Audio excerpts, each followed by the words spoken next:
how did I come up with my business idea? Well, I think the first thing to say is this whole kind of school of thought that the best ideas come to you when you're not trying to think of them is fucking nonsense. So I didn't actually come up with my business idea, weirdly.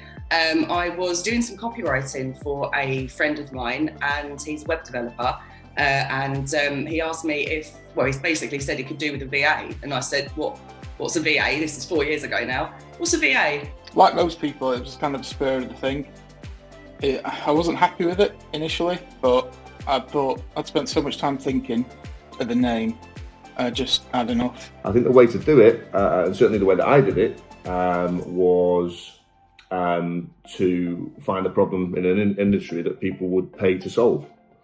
And one of those problems, I guess the problem that I found, was that the marketing industry is saturated with dry vanilla shite. I've settled on something that kind of worked. Being a developer, I wanted something that was not too convoluted domain name wise, so people don't have to type in War and Peace to get to my website. There are more adverts out there nowadays than there ever have been before, and it's more important to stand out than ever. And yet companies are being safer, taking less risks, and I suppose that's where Offended was born. I kind of, all these companies were wondering why they weren't getting results anymore.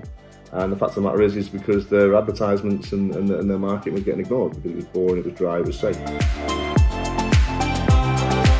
So when you're an employee of someone, delivering something for them, a project or whatever, compared to owning your own business, where every decision rides on you, the pressure it doesn't even compare, right? It doesn't even compare, and that's I guess the reason why people in employment often can't relate to or don't understand the things that people who own businesses are going through. And it's understandable, I get that. But when every decision rides on you, when literally the ship can fucking sink based on one or two bad decisions, that pressure is like nothing else in the world. The important thing to remember there is the problems I face now matter more. Before, when you're working full time, most of your problems stem from the bullshit that exists in people politics or company compliance or the expectation for obedience. That's never been me. There are loads of ways that starting my own business and being a founder has changed my life, but most notably, I would say that my confidence has improved drastically. Having to rely on yourself all the time and having to back yourself fully, for me, has just transcended into other areas of my life.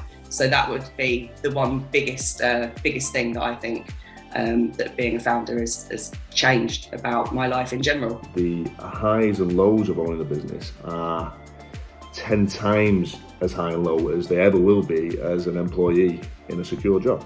The satisfaction I get from being self-employed and doing my own thing on my own terms massively overrules any of the negatives. The challenges I face in business are numerous, as I'm sure is the same for everybody. Friends and family who just don't get it. That's always a bit of a bugbear for me, or have been at least in the past. The solution to that I've found is having a tight network, a community of people around you who are also freelancers, entrepreneurs, solopreneurs, whatever you want to call them, to be able to sort of share your wins and talk about things that other people perhaps wouldn't necessarily understand from your perspective. Hiring people is fucking tough, right? I worked in recruitment at one point, and it turns out it's a fucking difficult job, right? We've got it wrong loads of times. But I guess the one thing that we found, and the one tip that I'll give other people is you're better off hiring a load of second-rate players and them all working really well together and creating a great culture, than hiring a load of first-rate players and them all stabbing each other in the back and bitching about each other. So it's 100%, attitude, culture over, skills and stuff that you can teach.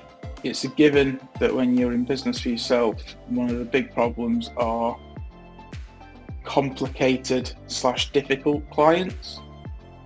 It's trying to make sure that their expectations are managed in such a way that what you deliver is realistic to the problem, not realistic to what they've been sold as an idea on tech documentaries or tech films or shit like NCIS, where you've got two people hacking on the same keyboard. The second thing, I think, is the peaks and troughs in revenue. The solution to that is definitely keeping on top of your marketing efforts, having a constant, steady stream of leads and interest in your business, and that way you can beat those troughs and have that steady stream of revenue. Cash flow is something that I've fucked up with a million times in the other businesses that I had. This one, we've created a model where we make sure that everyone is on, retainers, 6-month contracts, and that they pay up front. And that solves that issue. Cash flow, cash is king, as you say, or queen, whatever you want to say. And it is more important than anything else. If you don't have money in the bank, you're always going to be fucked. There you go, that's your saying. No money in the bank, you're fucked.